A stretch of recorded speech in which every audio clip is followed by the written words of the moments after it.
Breaking news this morning, look out below. Take a look at U.S. stock futures.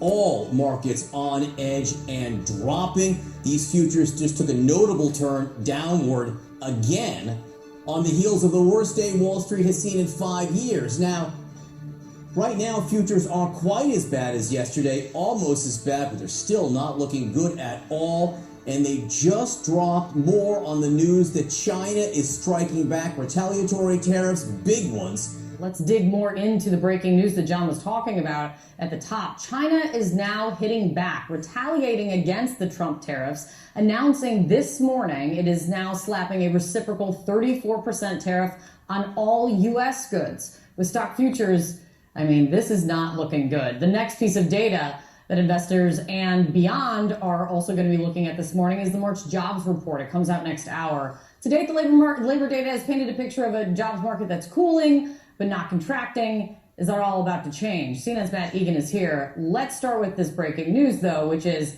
China now says 34%.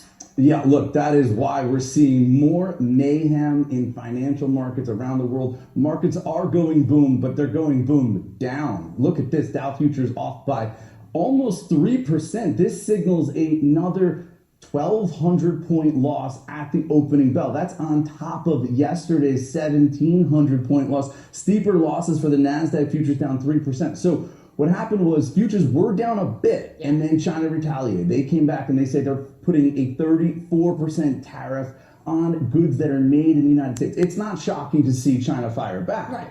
But this is an escalation that investors, of course, did not want to see, because retaliation, it can kill jobs here in the United States. It can slow economic growth, and it could just fan more retaliation. You could get into this escalatory cycle that is almost impossible to get out of. One other big development that happened last night is JP Morgan came out with a new recession warning. They previously said that they thought there's a 40% chance of a recession in the US and in the world economy. They just upped that to 60%, citing specifically the tariffs. And of course, this is one of the reasons why we've seen markets take such a hit in recent days. But another recession warning here. And how bad was yesterday? Yeah, it was so bad that some people on Wall Street have said, instead of calling it Liberation Day, they're calling it Obliteration Day. It was the worst day for U.S. stocks since COVID. We saw the S&P 500 close at a 7-month low. We saw oil prices fall very sharply. Tech stocks get clobbered. Bond yields went down because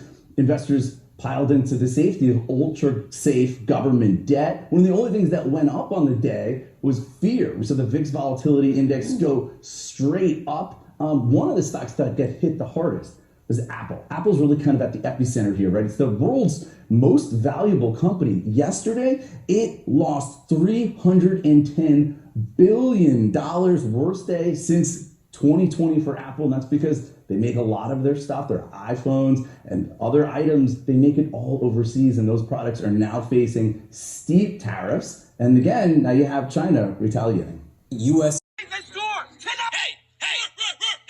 What's it like to take IShowSpeed around Chongqing for one day? We started deep underground to avoid attention, but the moment we surfaced, the city went full World War Z. Then I took him to the most confusing square in Chongqing. This is the ground floor, right? Turn around, take a look. What the fuck? It broke his brain. Next stop, The infamous train going through residential building station. the speed wasn't impressed, because in America, planes already do that.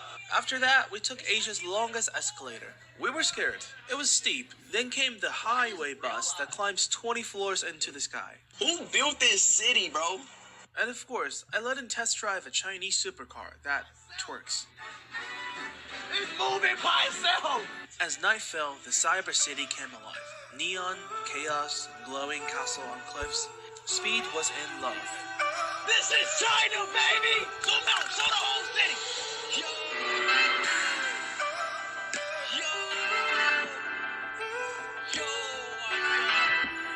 But we still ended up fighting over the watermelon.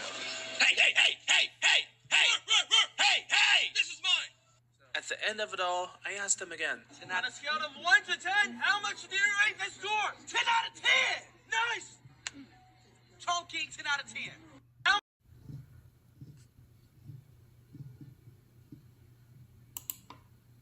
Hundreds of thousands of Americans have joined nationwide protests against President Donald Trump's trade tariffs and the radical shakeup of U.S. politics driven by his administration. Hands-off rallies have been held in all 50 states. There's growing public anger at Trump's policies as well as Elon Musk's cost-cutting campaign. It was the largest single day of protest since President Donald Trump returned to office in January. Under the banner Hands Off, opponents of Trump's policies rallied, from critics of his economic policies to those concerned about civil rights, to climate activists in towns and cities in all 50 states, from New York's Fifth Avenue.